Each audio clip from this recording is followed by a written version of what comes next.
ver la gloria de Valencia.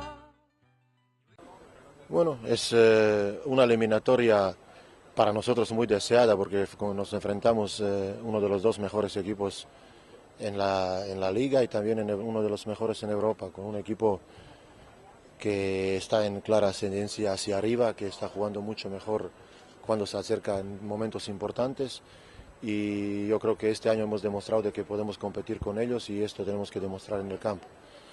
Nos enfrentamos a un equipo que no tiene fisuras, que tiene muchos jugadores, que ahora mismo está Navarro en su mejor momento de temporada, que están jugando muy bien jugadores exteriores, pero también interiores. Es un equipo que muchos jugadores tienen que jugar bien para superarlos.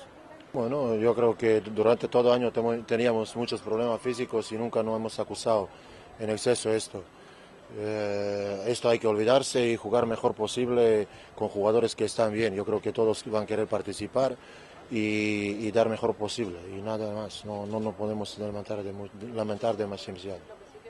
Muy importante porque cuando juegas en su casa siempre tienes un plus más. Yo creo que después de 34 jornadas hemos tenido 3 victorias más que ellos y tenemos esta ventaja de campo que vamos a intentar aprovechar.